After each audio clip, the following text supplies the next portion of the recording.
The Trump administration is in damage control mode again, this time over leaked signal messages that lay bare what critics are calling one of the most disturbing scandals in recent political memory. Texts between Trump officials reveal a casual, even celebratory tone as they discuss military strikes, including one that destroyed an apartment building after positively identifying a target walking into his girlfriend's home.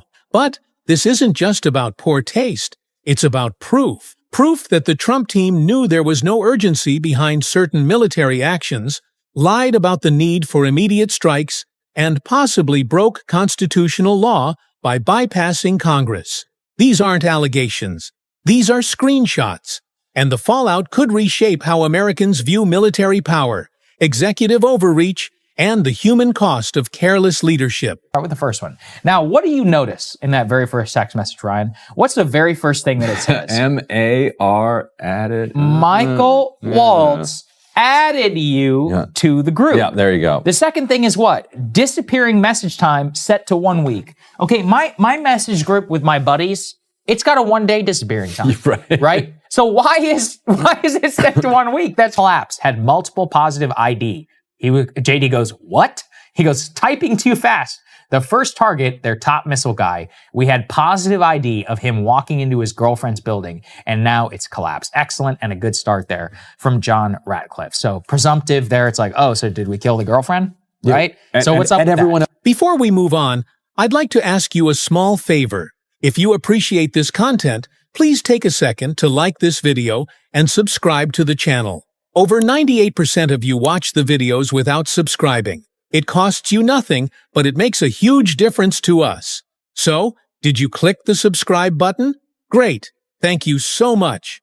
Now, back to the video. Breaking news now. We're going to head to the White House where Peter Doocy is standing by as we have this Fox News alert for you. The Atlantic has now just published brand new messages from the Defense Secretary Pete Hegseth and others from that Signal chat group that accidentally included a journalist.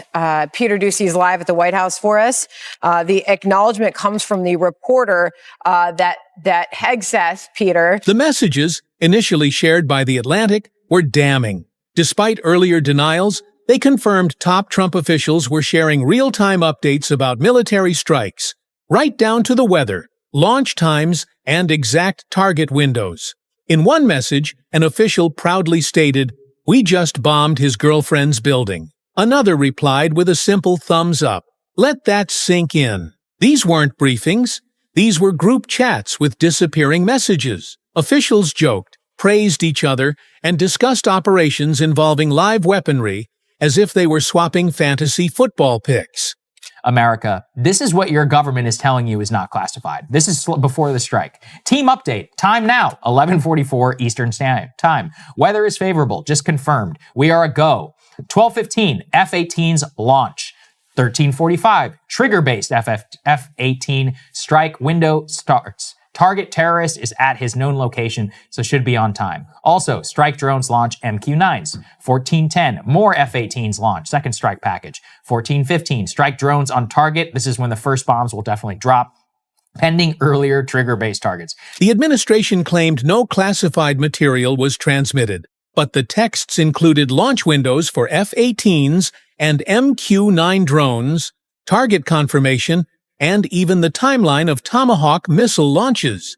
If that's not classified, then why is the Pentagon hiding behind no comment every time it's brought up? Minor factor. I will send you the unclassed data pulled on shipping. He's talking there specifically about the amount of shipping there. John Ratcliffe, the CIA director, says we are mobilizing assets to support now, but a delay would not negatively impact us, and additional time would be used to identify better starting points for coverage on Houthi leadership. So, by the way, can we pause on this real quickly? Because there are a group of people in this country who still care about the Constitution.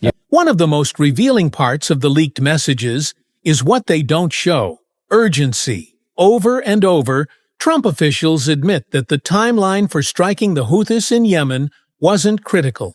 In fact, one message explicitly says, "There's nothing time-sensitive that is driving this timeline." Another admits the U.S. would have the exact same options in a month. This completely destroys the administration's justification for bypassing Congress. Under the Constitution and the War Powers Act, the president is only allowed to act unilaterally in cases of emergency, situations where waiting for authorization would risk American lives.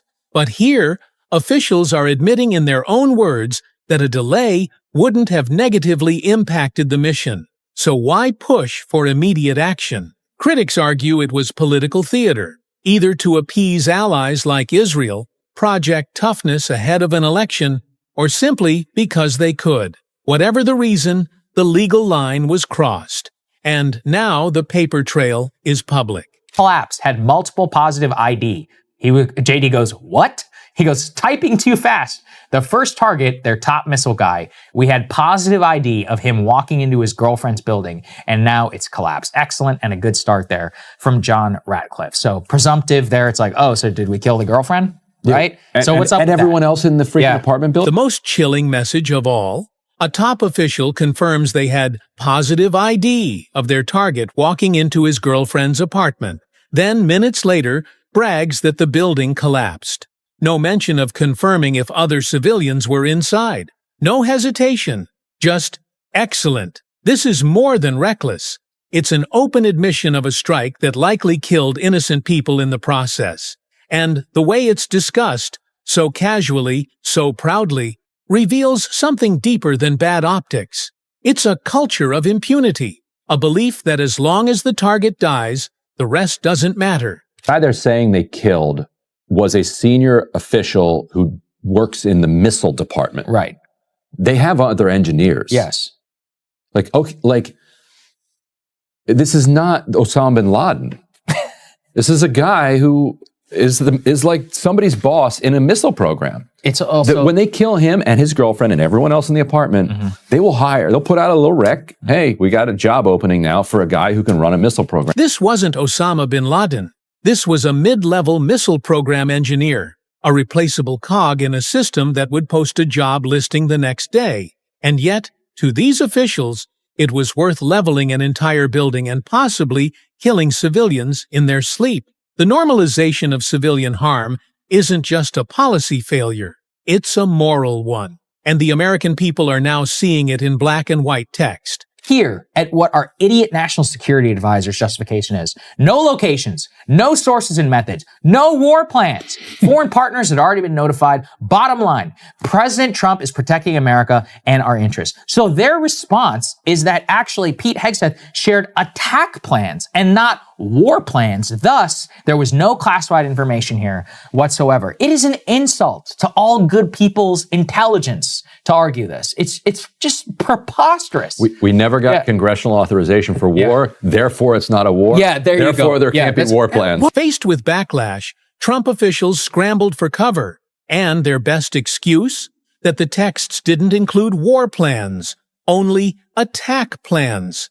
Yes, they literally tried to split hairs between two phrases that mean the same thing to anyone with common sense. One message outlined exact launch times, aircraft movements, and strike windows. That level of detail would get any junior service member court-martialed if leaked. But here, it's being hand-waved away by Trump's national security team as not classified.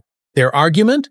No sources and methods were revealed, and foreign partners had already been notified. There was no classified information, as I understand it. They used a app, if you want to call it an app, that a lot of people use, a lot of people in government use, a lot of people in the media. So, let's play that out. If it's not classified, why not tweet it before every mission? Let the world know when and where U.S. bombs will drop. Obviously, that would never happen, because they know this information is sensitive. They just don't want to admit they were reckless with it. This isn't about semantics. It's about responsibility. And denying the obvious only insults the public's intelligence. Thank you very much. Thank you very much. It's a great honor. Thank you very much. Speaker Johnson, Vice President Vance, the First Lady of the United States,